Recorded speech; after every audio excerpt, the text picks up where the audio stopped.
The surprising nature of grief for me was really how much I missed the person.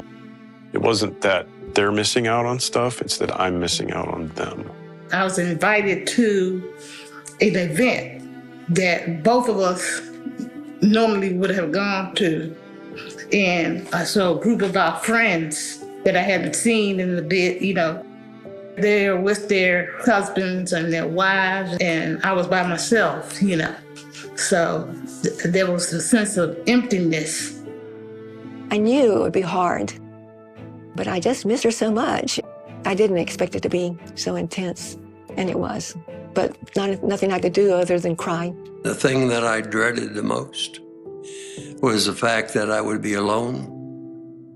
And I tried to rationalize that I was a solitary type person and that being alone didn't bother me. But I didn't understand that I was going to be utterly alone. Have you ventured alone into a restaurant since your loss? Did you feel awkward or maybe self-conscious about being by yourself? Did it remind you of past experiences you shared with your loved one that you won't have again? This is one of the typical situations grievers face after the death of a loved one. After this kind of loss, sadness and loneliness are inevitable. You're forced to acknowledge that life is fragile and sometimes shockingly brief. There aren't any words that can remove the sting or uneasiness, but we do have some good news today. Even in your sadness, God can work, and in ways that might surprise you. Welcome to Grief Share.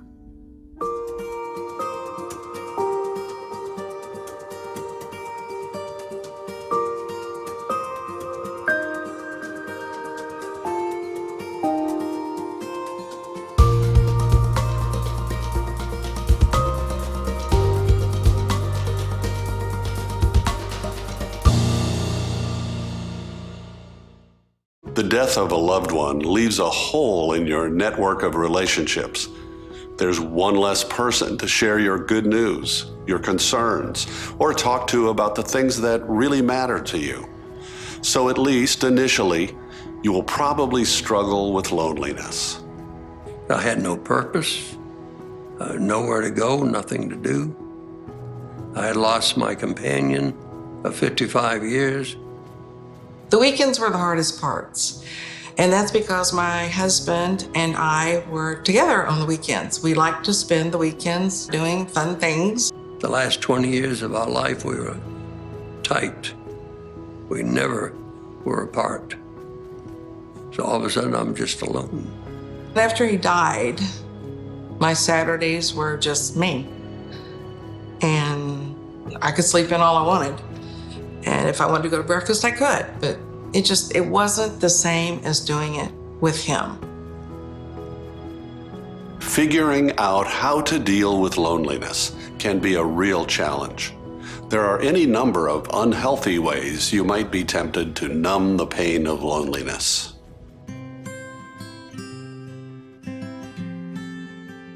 There's a temptation to want to look for ways to numb my grief. People do that with anything from too much television to too much alcohol to too much eating to too much shopping. So I'm looking for ways of escape from this powerful experience. After the accident, I had a lot of nightmares that plagued me for a long time. And unfortunately, I turned to alcohol to ease the pain. My journey also includes alcohol. And I had a period of time after his death where I ran to that as well. Alcohol definitely was self-medicating, self-soothing. The problem with that is that it does not change anything. It doesn't fix anything. I've been a Christian all my life, but after this traumatic event, I still went to church, but I even pushed God away. I chose isolation. At the cumulative deaths of all of my family members, my brother, my grandmother, my father, and then my mother, left me anxious about the lack of family. It caused me to make decisions that were not favorable for me going forward. It caused me to prematurely get married when I was trying to create a family or a pseudo-family. And 2 weeks into the marriage, I realized I had made a grave mistake. When I'm not careful about where I go for comfort, I actually don't get comfort and I end up hurting myself. I get distraction, I get pleasure, but I'm not getting comfort. Rather than pursuing these unhealthy distractions that don't really address your loneliness, you'd be better off connecting in meaningful ways with other people. There's a real tendency to back away from life once I've lost a loved one. And when I do that, when I quit living, when I act like I've died too, what I end up doing is I just strengthen my loneliness. It's really easy to sit at home and say, I just don't want to deal with the world. But I also have forced myself out of my comfort zone to calling on friends. I had mixed feelings about letting my kids know where I needed them and knowing that their lives were so busy and so full. And I would, no, I can't bother them with this. But I got to the place where I actually expressed that to them. I'm glad I did.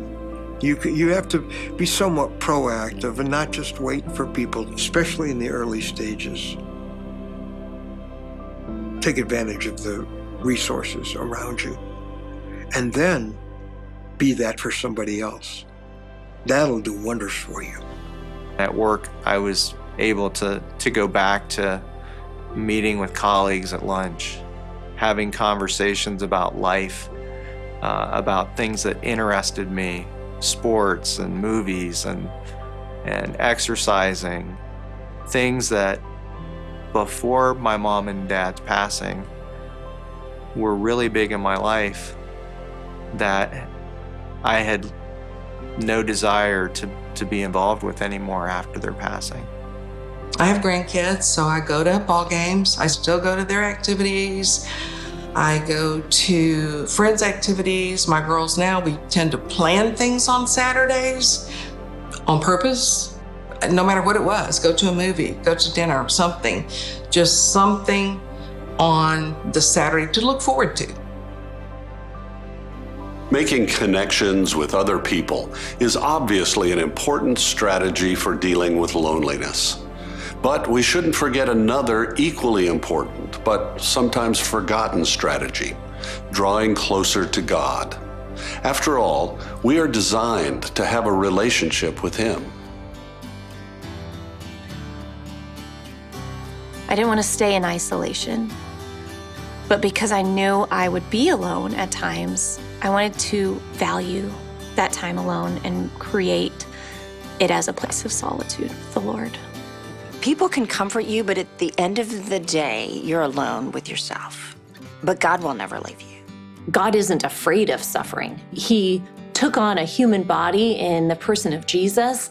Jesus is someone who knows what it feels like to really be hurting. The story of Jesus when he was grieving Lazarus' death is very helpful, because the sisters of Lazarus, they come to find Jesus, and then, Lazarus is one of Jesus's friends and says, hey, Lazarus is, sick and is likely gonna die. When he got there and he saw that Lazarus had died, this is the shortest verse in the Bible, it says Jesus wept.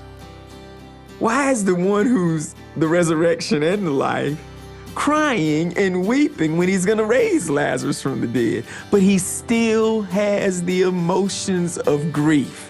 Now, we theologically will take that and say because he sees the impact of sin and what sin does, and he's encountering the power of death. I get that.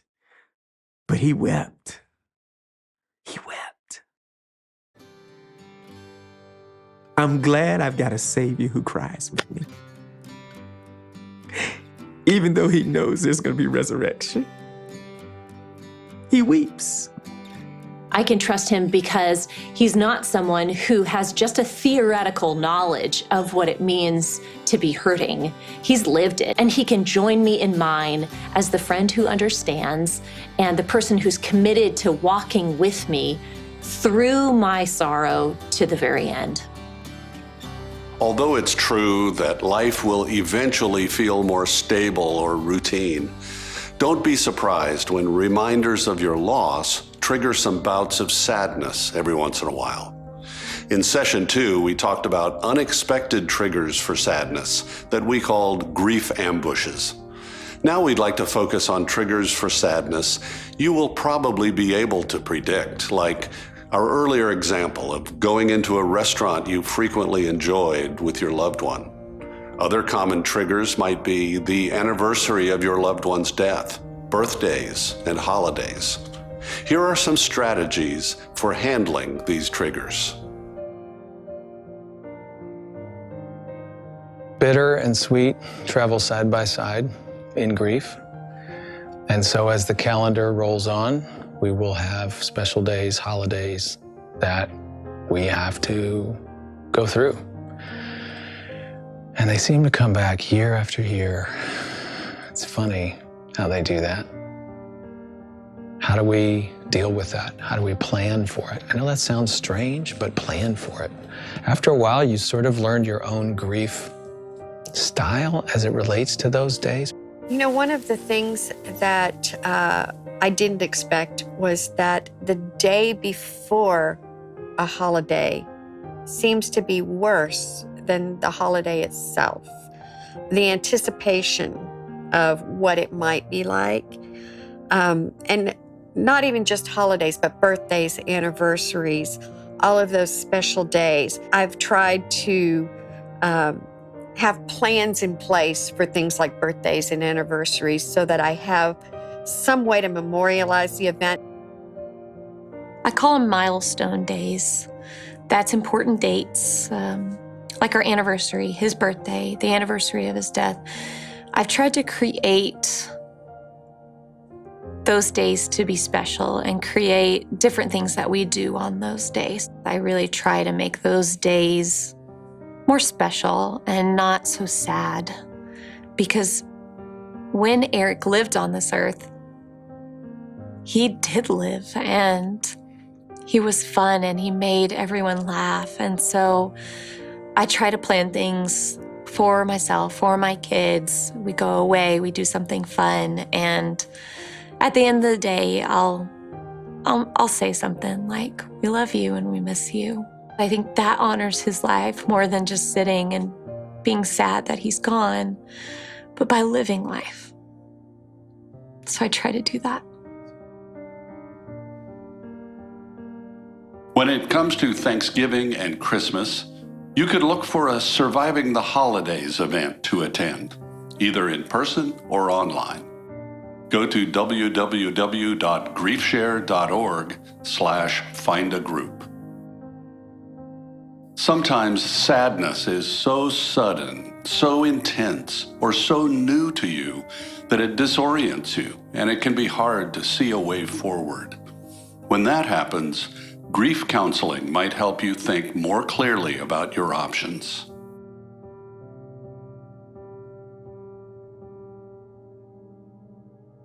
Robert Rogers, his wife Melissa, and their 4 young children were on their way home from a wedding when the unthinkable happened. A flash flood swept away their minivan and everyone in it perished except Robert. In a news Everyone that meant the most to me on this planet was washed away by that flash flood. I have nothing but memories and pictures left.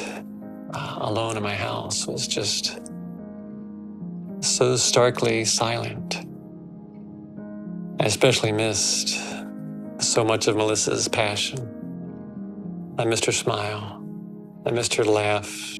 I missed us snuggling in bed at night, just holding one another, just watching a good old black and white movie.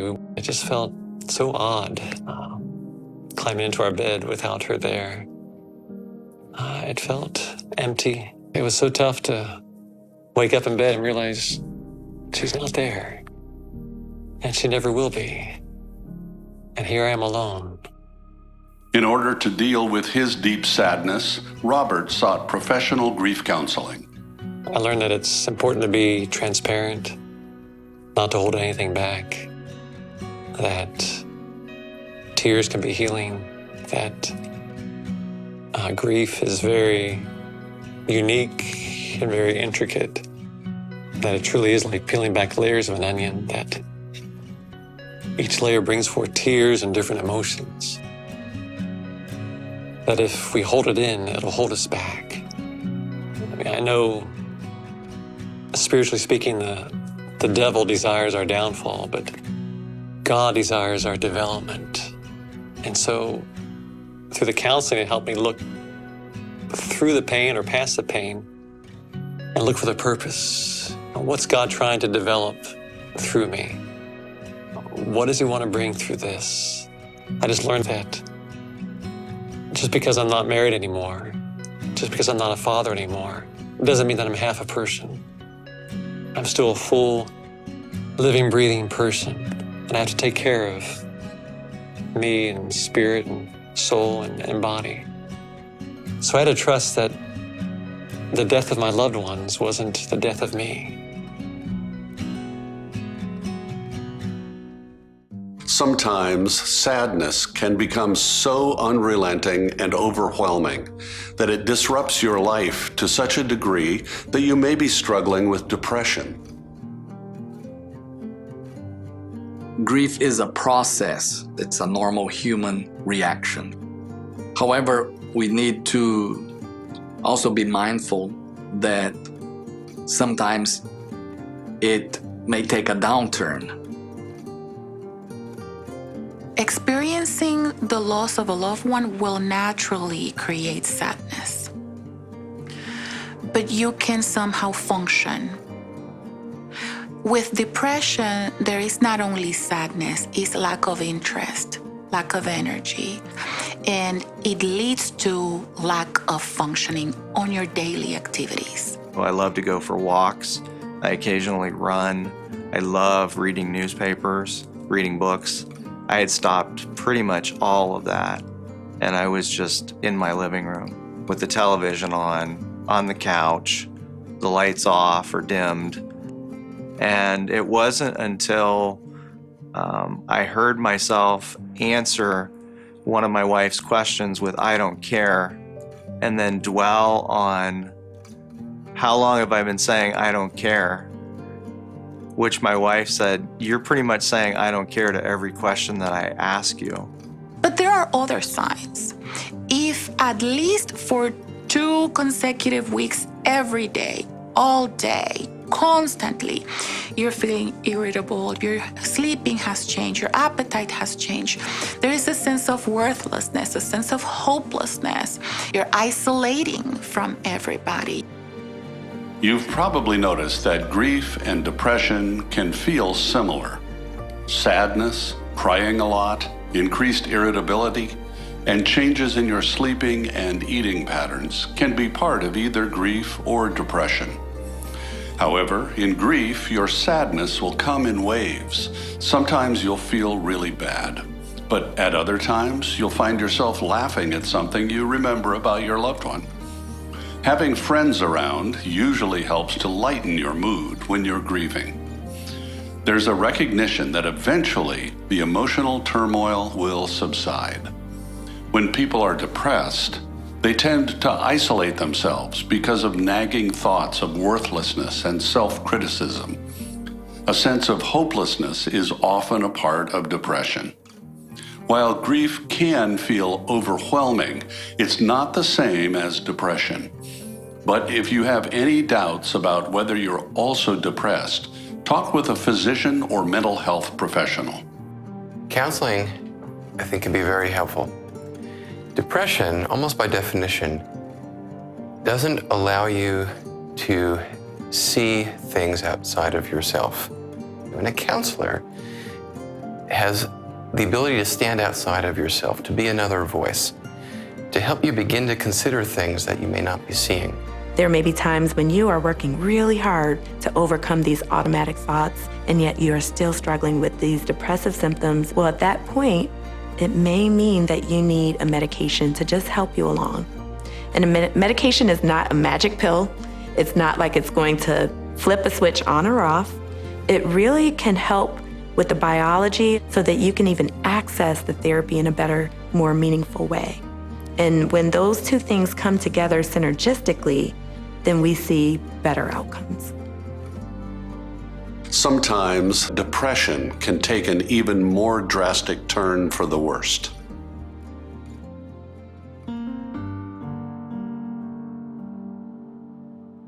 I was 38 when Mike died, and I was doing the math.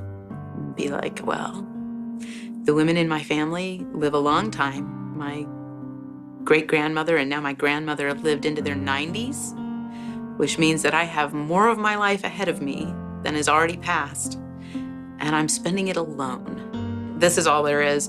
You're gonna be alone forever, and I couldn't face that. So of course, if I don't want it, then I have to avoid it.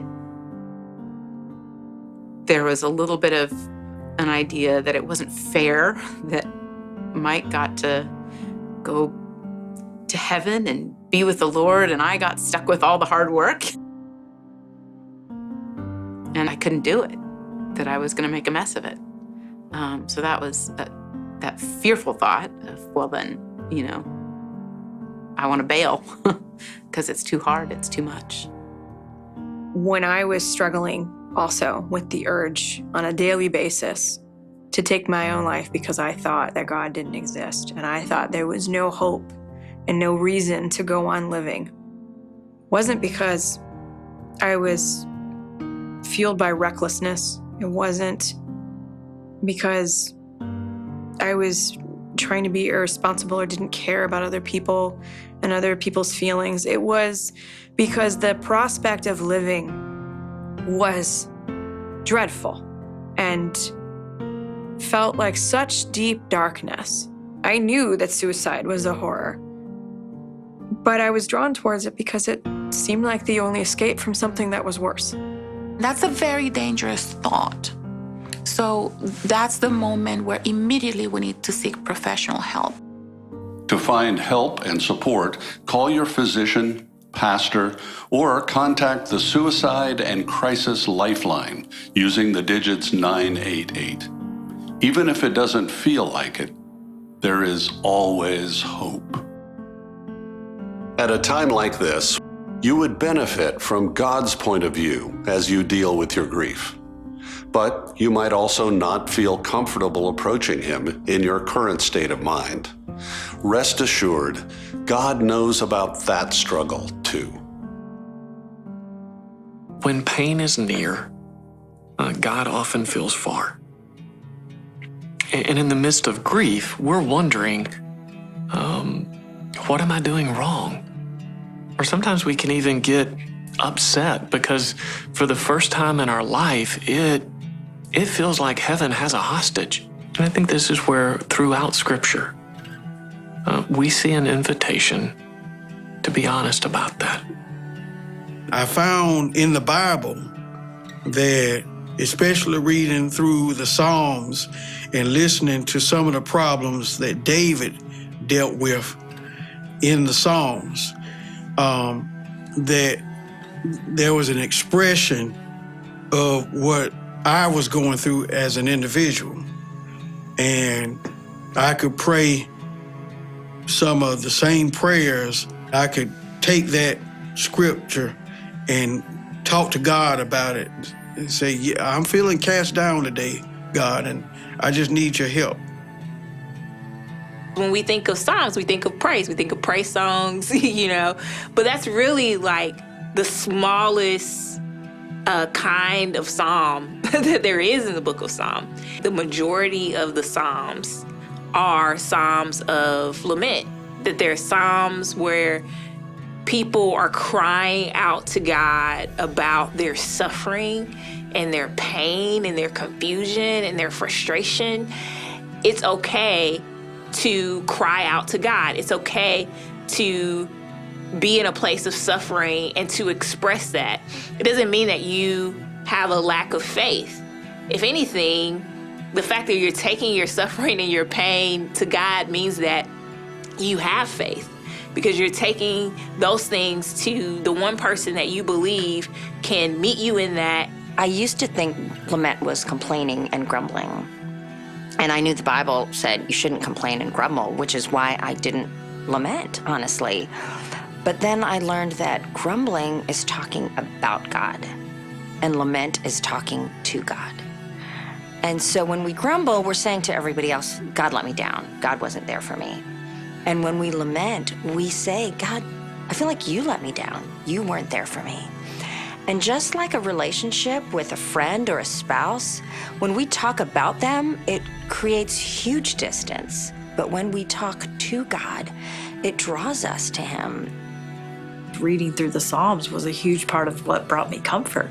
Psalm 23 is one of the most comforting Psalms in the Bible. He walks with us through the valley of the shadow of death. So I could connect with a lot of it. It was very relatable, and I felt like it spoke right to my reality of what I was in. And it's just so kind. It's just so kind that God is like, no, I want to be with you in this. Like, I want to be a part of this experience. I actually do want to walk with you through the valley of the shadow of death. When I said that, like, I meant it. I want to be with you in that. There are a lot of Psalms of lament in the Bible. Your participant guide uses a number of them to help you express and process your grief. Make sure you check them out. It's one way we can go to God when we don't know where else to turn. Sadness and loneliness are probably the most common and most pervasive aspects of grief that people face after the death of a loved one. You lost someone you love, and it makes sense that you would be sad and miss having their presence in your life. But as you work through your grief, it also makes sense that the intensity of your sadness and loneliness will diminish. Strengthening your other relationships, making meaningful connections with new acquaintances, and drawing closer to God can help alleviate both of them. As we'll see in our next session, these relationships are part of a larger plan to take care of yourself as you grieve. If you've been struggling with deep pain and sadness, read the article, Peace in the Midst of Grief, found in the front of your participant guide. Ron and Amy share how they discovered the path of peace in the midst of heartache. Are you enjoying the bonus video content on GriefShare? If you're looking for additional help for your journey and you haven't signed up yet, be sure to visit griefshare.org to access a wealth of additional GriefShare content filled with practical ideas and tips, as well as the daily encouragement you may need to continue making progress on your grief journey. Visit griefshare.org today. My physical body went downhill. I was not eating probably as healthy as I should have. I lost 15 pounds. It was hard sometimes to even write or hold a plate or a cup of coffee. I just didn't have the energy or the strength. I'd been a runner and I stopped running completely. You need to take care of yourself, take care of your body, take care of your mind, take care of your relationships, and take care of your soul. The key thing you want to look for is an activity that just sort of seems to bring you back to life. Thank you for joining us today. We'll talk to you next time.